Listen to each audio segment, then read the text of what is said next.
Amis de l'instant Kabbal, bonjour, Shalom Ouvracha. Euh, je vais commencer mon intervention numéro 2. C'est la numéro 2, donc je ne suis pas encore totalement rodé. Environ un quart d'heure maximum, et alors si vraiment je déborde 20 minutes, mais il ne faut pas. C'est pas le but de ces vidéos. Je vais vous parler d'un sujet en 3 volets, hein. Je vais faire 3 volets parce que c'est un sujet très long, très important à mon sens, hein, c'est-à-dire que c'est vraiment, de mon point de vue, c'est extrêmement important. C'est le rapport qu'il y a entre la science et les matières kabbalistiques. Plus la Torah que les matières kabbalistiques. Mais je suis plus un kabbaliste qu'un homme de Torah, et je suis fatalement un homme de Torah, sinon je ne serais pas kabbaliste. Voilà, c'est aussi simple que ça. Mais je suis aussi un ingénieur physicien, donc un homme de science. Et à ce titre, beaucoup de choses m'interpellent et j'ai besoin de faire le point avec moi-même. Alors, j'ai décidé de faire le point avec moi-même en votre compagnie.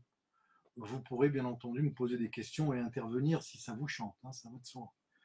Je dis bonsoir à pas mal de monde, la plupart, il y en a beaucoup, hein, il y en a beaucoup. Et puis, je commence. Alors, ce soir, j'ai appelé mon cours Réalité et fantasmes de l'univers. Mais c'est un mot générique qui veut tout dire et qui veut rien dire. En fait, quel est le sujet? Le sujet, c'est que vous savez très bien, vous n'êtes pas sans savoir que de tout temps, euh, surtout avec le clivage des religiosités, la science a déperonné la mystique de laquelle est intervenue la religion plus tard, et cette mystique, qui est une mystique commune à toutes, est quand même la mystique hébraïque. Et dans la mystique hébraïque, il y a des pans qui sont extrêmement importants, notamment donnés par le Sefer HaZohar. Et je voudrais faire un petit point sur le sujet. On a tendance à séparer, à séquencer le problème de l'univers dit matériel. Alors, je vous renvoie évidemment à la vidéo de Sagesse de Kabbale numéro 4, si vous voulez en savoir un peu plus. On a tendance à séparer l'univers matériel de l'univers spirituel. Je vous ai toujours dit en matière de Kabbale que le spirituel, c'est ce qui est éternel, et le matériel, par voie de réciprocité, c'est ce qui est totalement éphémère. Le matériel ne peut pas être éternel. On est dans un univers quantique, il y a des projections quantiques, et l'univers se reforme au fur et à mesure, instant résurrectionnel sur instant résurrectionnel, que vous pouvez l'observer ou même l'imaginer. Dans l'univers, il y a des constantes. On parle toujours du Big Bang. Et puis les grands mystiques parlent du Tzimtzum. Certains confondent Big Bang, Tzimtzum. Certains assimilent les deux à une fodaise. Par exemple, les scientifiques vont dire que le Tzimtzum n'a jamais existé.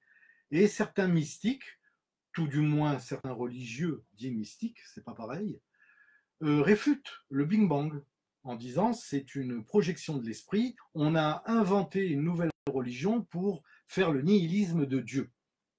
Bon, très bien. Je ne suis pas d'accord. Je ne suis pas d'accord du tout parce que je suis autorisé à parler dans les deux versants. J'ai le versant scientifique et le versant mystique. Et les deux m'interpellant, les deux m'interrogeant, je vais essayer de donner une alternative. Notez bien que tout ce dont je vais vous parler, je ne l'invente pas, ça existe. Et puis, tout ce dont je vais vous parler est un peu le reflet général, et ça n'est que la première partie dont je vous parle aujourd'hui, le reflet général des grands penseurs, tant scientifiques que mystiques. Voilà. Je ne suis qu'un rapporteur autorisé à le faire en mettant à ma sauce, évidemment, la sauce Marc Cohen, tout ce discours. L'univers que vous voyez devant vous n'est pas comme vous le voyez. Ça, vous le savez, je vous l'ai dit à plusieurs reprises et je vous le répète encore. Mais il existe, il est, c'est une vérité transcendante, une réalité objective et dont la objective est rationnelle et dont la dimension est humaine. Ça veut dire quoi la dimension humaine? Ça veut dire tout simplement que tout ce que vous pouvez appréhender, vous l'appréhendez pour votre évolution par le support de ce qui vous a été donné par Akadosh Baruch Hu, le Saint béni soit-il, le Très-Haut. N'oubliez pas que ces cours sont pour les juifs et les non-juifs. Donc si je peux traduire, je traduis. J'aime la clarté, comme vous le savez.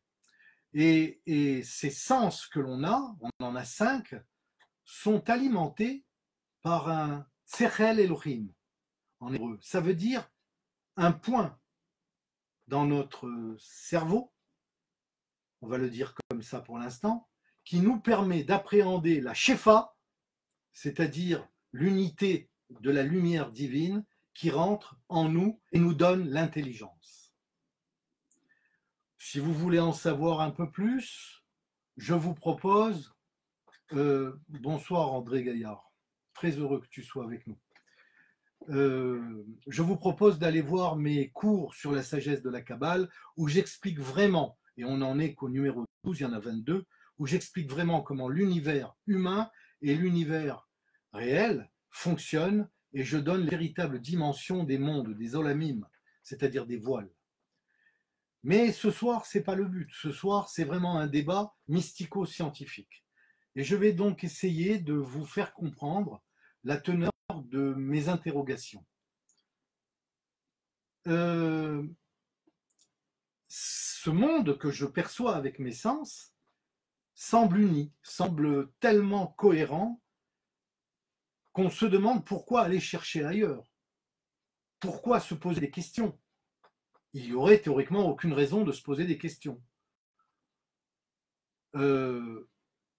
Pourtant, mon ami Johnny Hallyday est parti. Où est-il? Oui, sa chrysalide est à Saint-Barth, dans une tombe. Mais lui, fondamentalement, il est où? Voilà une vraie question.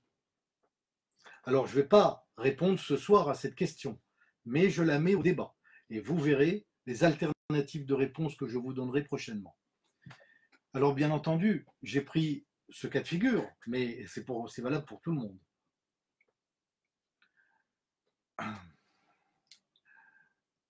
L'univers physique va de l'infiniment grand à l'infiniment petit.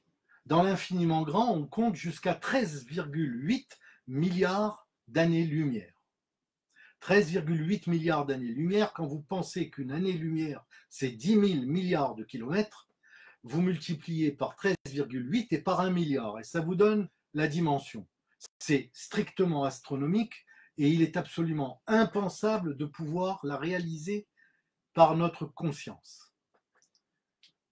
On y parvient par des moyens technologiques, bien entendu.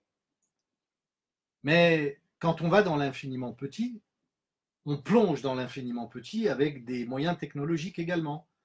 Des télescopes à effet tunnel, par exemple, ou à effet de champ. Et on va observer, par voie de réciprocité, dans des accélérateurs de particules, la réaction nucléaire d'une particule soumise à une très forte vitesse. Vous allez à Genève, vous regardez dans le CERN, au LEP, 27 km de circonférence, et on accélère les particules jusqu'à essayer de trouver, à un moment donné, leur présence, par leur trace. On ne trouve que la trace. Mais comme on connaît très bien aujourd'hui, après centaines d'années, les effets qu'ils peuvent générer, on sait comment, par des lois physiques appréhendées par des lois mathématiques, on en connaît les tenants et les aboutissants. Donc il est absolument aujourd'hui impossible de nier la physique atomique, la physique nucléaire et tout ce qui s'ensuit. Mais dans ce qui s'ensuit, il y a des hypothèses. Donc même si on ne nie pas, on est obligé d'hypothéser. Pourquoi? Parce que nos sens ne nous permettent pas directement d'appréhender, ça ne peut être que par voie d'analogie. Mais regardez bien. Quand vous prenez par exemple un atome et vous cherchez au centre, dans ce qu'on appelle le nucléon, vous cherchez le proton, qui est une particule lourde. Eh bien, cette particule en question,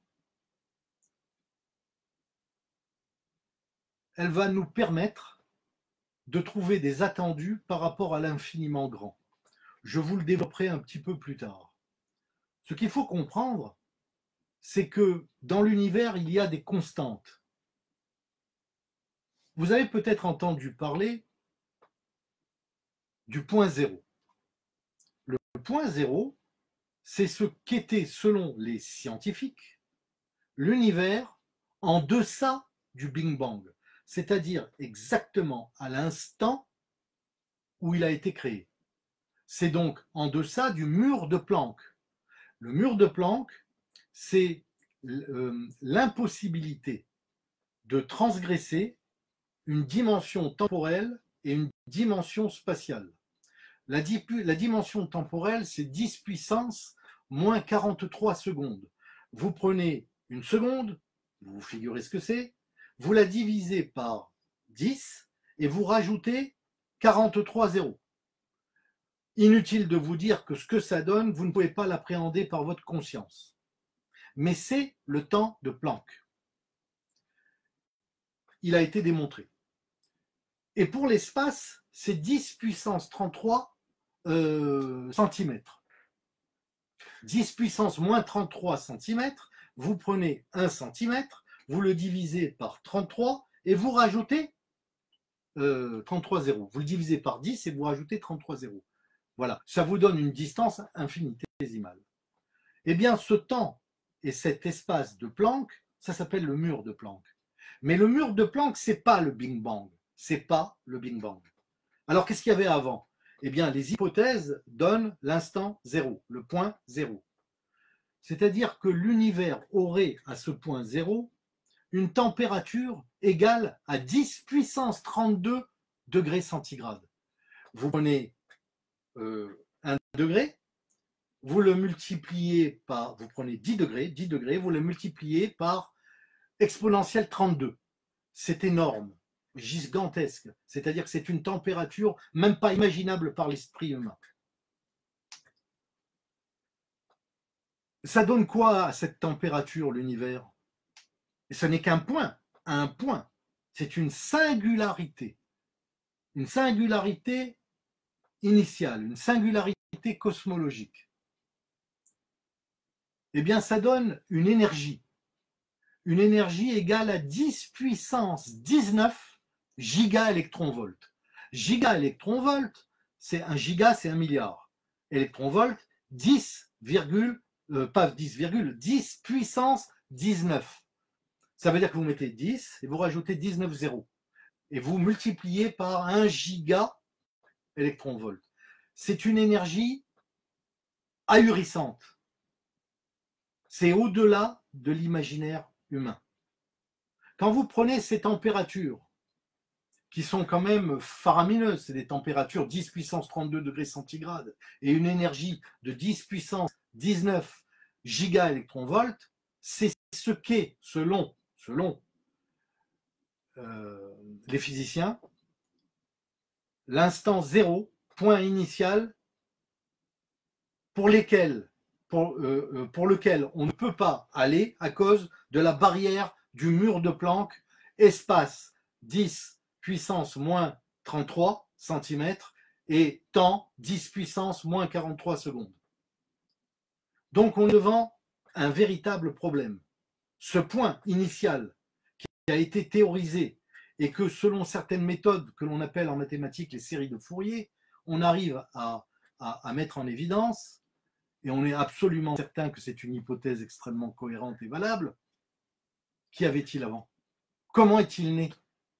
Comment une singularité initiale de ce type peut-elle émerger jusqu'à nous si Dieu n'existait pas? Voilà la vraie question. C'est une question qui me hante, qui me harcèle. Alors, pour faire court,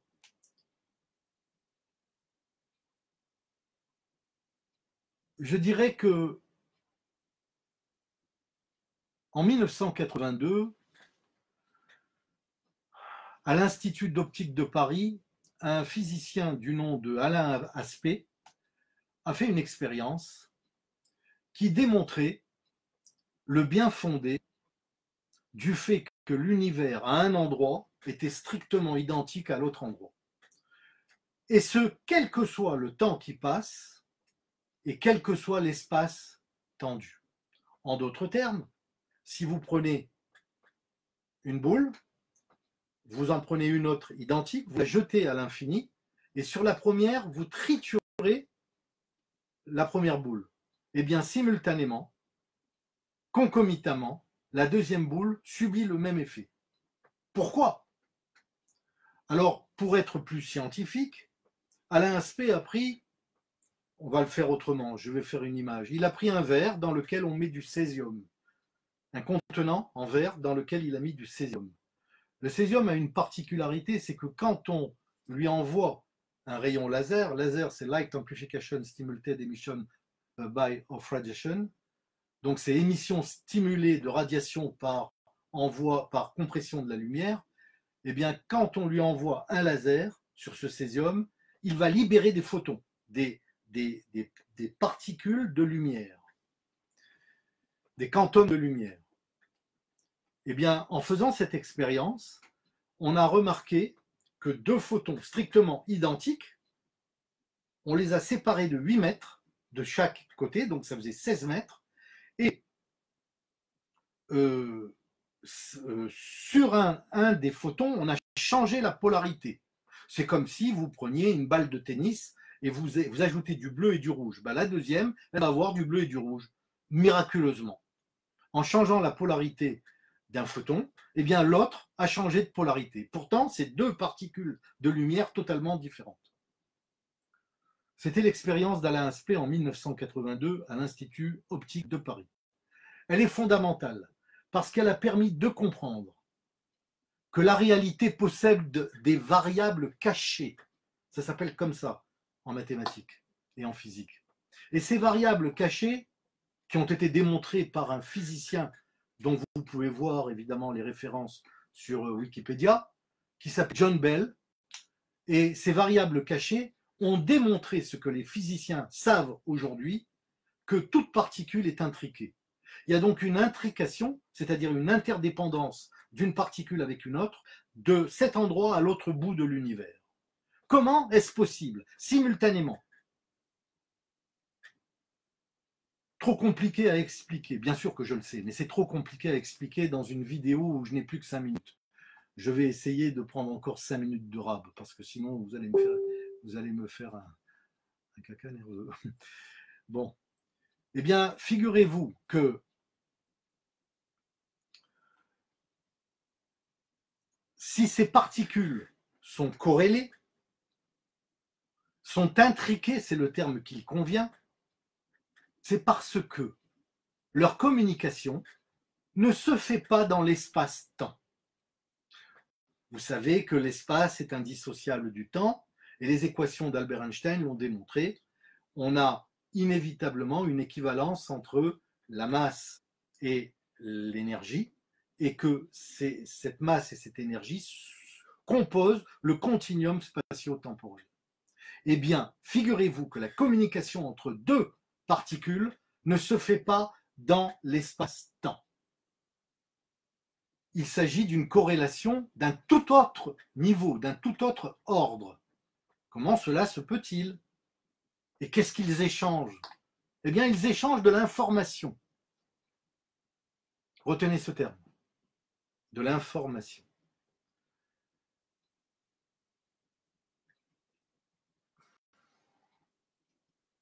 La science dit donc que la réalité profonde évidemment, n'est pas le résultat d'un assemblage matériel. C'est déjà très difficile à appréhender. Il s'agit de quelque chose d'autre que certains appellent l'esprit. D'autres vont l'appeler Dieu. Eh bien, les physiciens d'aujourd'hui l'appellent l'information. Vous comprenez? Donc, si deux particules à deux endroits de l'univers, par l'information, arrivent à communiquer en dehors de l'espace-temps, ça veut dire que l'information que certains appellent Dieu et d'autres appellent l'esprit, cette information est transcendante. Elle est même immanente, elle est dedans et dehors, mais elle n'est pas dans l'espace-temps.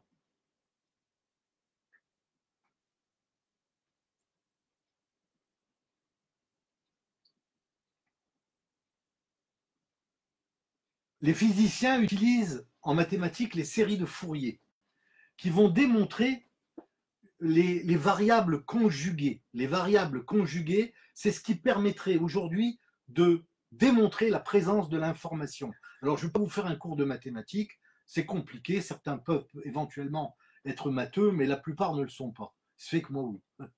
C'est comme ça. Mais bon, je ne suis pas que mathématicien, je suis aussi hébraïsant. Et les otiotes, c'est des mathématiques. C'est ça le génie. Mais on en reparlera. En Kabbalah, ce que l'on appelle l'information, c'est la notion d'Aka, c'est-à-dire l'infini qui rentre dans le fini. L'infini qui rentre dans le fini. Aka.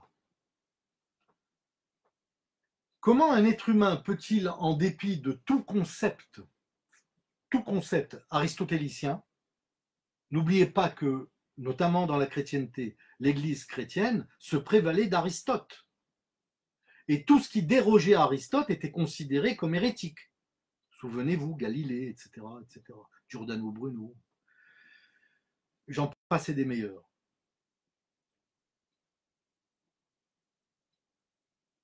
Alors, comment un être humain peut-il, s'il échappe au concept aristotélicien, recevoir la révélation? Tout le mystère est là. La révélation, c'est l'intromission en nous, par le Tsechel Elohim, de l'information.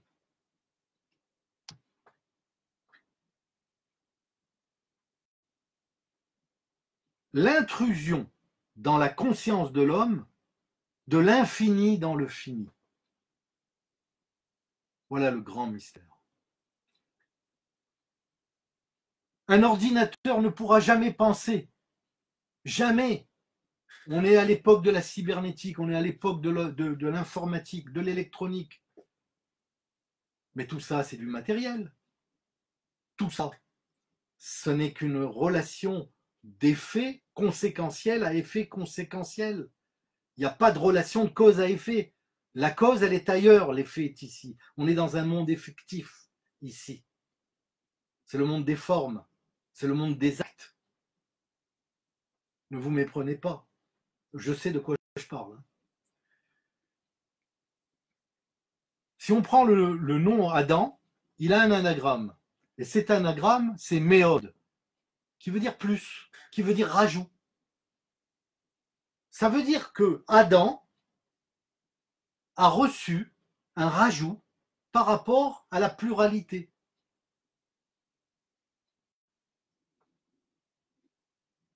Il n'était plus le robot matériel.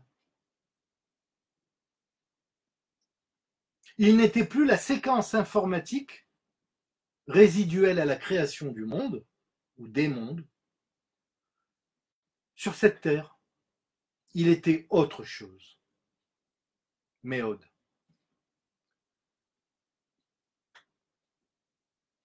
Alors cette notion permet à l'homme de se dédoubler de manière essentielle, et ce dédoublement de manière essentielle lui permet de pouvoir atteindre le niveau de la cognition, c'est-à-dire l'intelligence.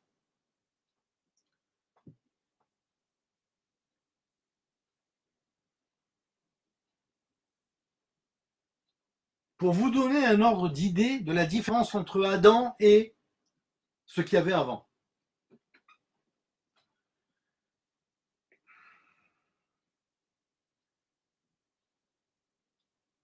Je vous ai toujours dit que Adam était le premier kabbaliste. En l'occurrence, être un kabbaliste, c'est recevoir pour donner. Mais le don précède le recevoir.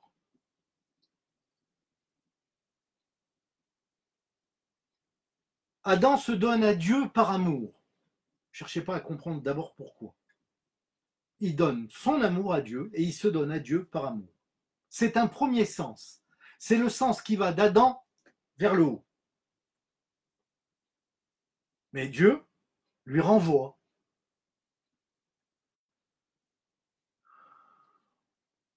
Lui renvoie lui-même en se donnant à lui-même. Donc il se donne à Adam. C'est le sens qui va d'en haut vers le bas. On a donc deux sens. Un sens qui va du bas vers le haut et un sens qui va du haut vers le bas. Eh bien ça, dans Adam, c'est unique et ça s'appelle le Tserel Elohim.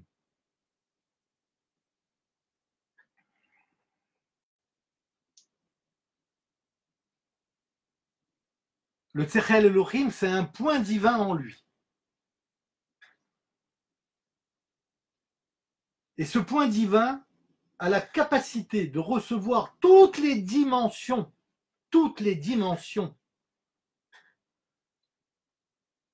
de tous les univers possibles et imaginables. Et c'est ça qui lui permet de restituer le savoir. Mettez-vous bien dans la tête qu'un être humain, quand il a atteint la dimension du Tserel Elohim, pas les pseudo-humains, les animaux que nous voyons à la télévision quand on allume et on voit que des catastrophes. Je ne fais aucune politique, mais je suis un peu en colère aujourd'hui pour des raisons bien précises.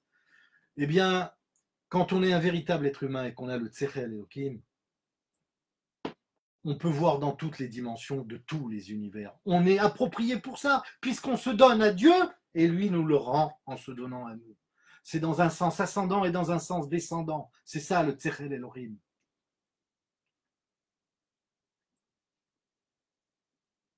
Alors quand on parle du Big Bang, c'est-à-dire le point zéro, c'est-à-dire la singularité initiale qui a précédé ce vers lequel on pourrait éventuellement aller, mais que l'on ne pourrait pas transgresser, c'est-à-dire le mur de Planck, eh bien, dont je vous ai donné les valeurs tout à l'heure. Vous réécouterez le cours. Eh bien, les scientifiques qui se posent des questions, parce qu'ils sont intelligents, en arriveront toujours ou à bloquer le débat, ou à aller plus de l'avant dans le débat, parce qu'ils ont compris que quelque chose de transcendant était advenu. Parce que cette singularité infiniment petite, ce point, c'est tout ça. Au final, eh bien, figurez-vous qu'il y a des textes du Zohar qui en réfèrent, des textes qui ont plus de 3000 ans. Alors écoutez bien, je vais vous lire en français un extrait, et vous allez voir cette étrangeté de ressemblance avec le Big Bang. N'est-ce pas là le Tzimtzum? Je lis. Du fait de la pression de scission, est apparu un point extrêmement mystérieux et indéfini. Au-delà de ce point, l'univers dans son état reste totalement inconnu.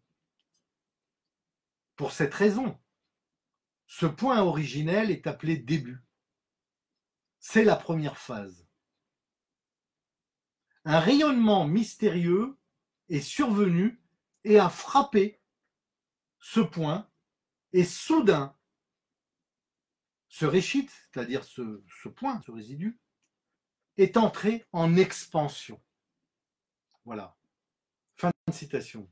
C'est le Zohar. Vous ne trouvez pas que ça ressemble étrangement au Big Bang? Ça a été prévu il y a 3000 ans. Alors quand on me dit que Dieu n'existe pas, moi, le scientifique que je suis, je jure que j'ai vu Dieu. Je vous remercie de m'avoir écouté. J'ai été un peu long par rapport à cette série qui s'appelle Instant Kabbale et qui se veut durer un quart d'heure maximum, mais je ne pouvais pas faire autrement. C'est une série en plusieurs volets, mais là, il y aura 3 volets sur ce sujet.